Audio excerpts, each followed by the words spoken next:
Assalamualaikum warahmatullahi wabarakatuh. Bismillah, alhamdulillah, wa syukuri nikmatillah, la hawla wa la quwata illa billahil aliyul azim. Apa yang membedakan ilmu dapat disebut hitam atau putih, sedangkan manusia sendiri mempunyai dua sisi sifat yang berseberangan, atau baik dan sifat buruk, dan berpotensi ada di setiap diri manusia. Begitu juga beragama juga berpotensi hanya melakukan keburukan, walau kelihatannya benar 100%.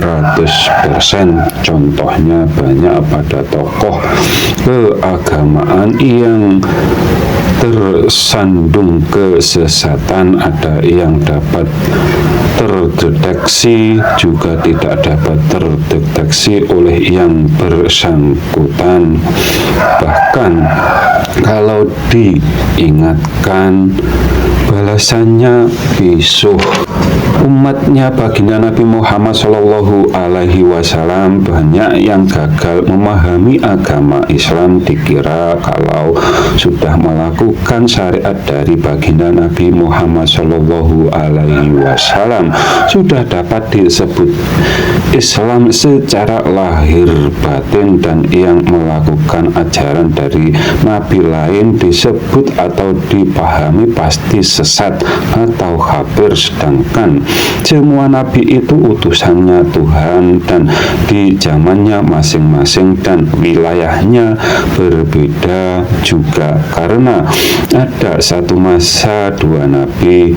Semua nabi hanya untuk memberi pencerahan ke umat agar umat manusia di sepanjang zaman tetap iman Islam atau menuhankan Tuhan pencipta semua dalil, bukannya malah menuhankan makhluk atau dalilnya.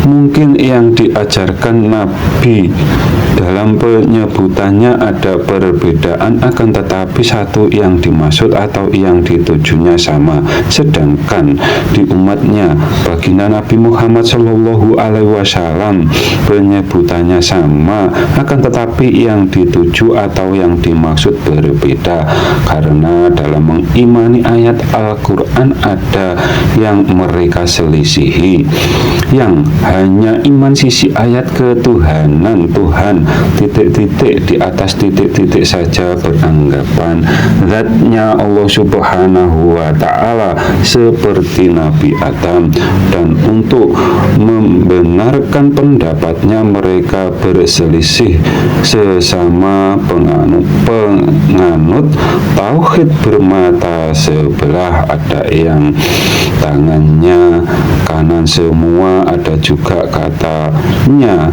tidak berkepala, dan lain-lain. Yang bertauhid bermata sebelah yang sebaliknya, yang hanya iman satu sisi ayat ketuhanan Tuhan titik-titik dekat titik-titik saja, beranggapan Tuhan menyatu seperti tauhidnya agama tetangga. Kalau di sana nabinya yang dituhankan, kalau mereka dirinya sendiri yang disamakan dengan Tuhan, atau seperti Yesus atau kembarannya Yesus. Dan yang demikian yang dimaksud perbuatan yang menyerupai mereka, termasuk golongan mereka dari sabda baginda Nabi Muhammad Shallallahu Alaihi Wasallam. Itu tauhid yang sama dengan agama tetangga yang telah rusak, atau bukan masalah syariat. Intinya, hitam dan putihnya agama itu ada pada pondasinya agama yang benar dengan yang salah iman. Bila salah iman, neraka balasan amal ibadahnya, atau yang disebut agama yang diridhoi Allah Subhanahu wa Ta'ala itu hanya agama Islam. Sama pengertiannya Bahwasanya yang disebut Islam itu iman kepada zatnya Allah Subhanahu wa Ta'ala. Walau kita imannya iman dalil, jangan pernah beranggapan Allah itu hanya nama saja, atau tidak percaya dengannya, dengan adanya zatnya, karena yang mempunyai nama pasti ada yang dinamai atau yang disebutnya zatnya Allah Subhanahu wa Ta'ala, sama persis dengan 99 sifat zatnya Allah Subhanahu wa Ta'ala. Apabila ada kata yang salah, kami mohon maaf. Akhirus salam, wassalamualaikum warahmatullahi wabarakatuh.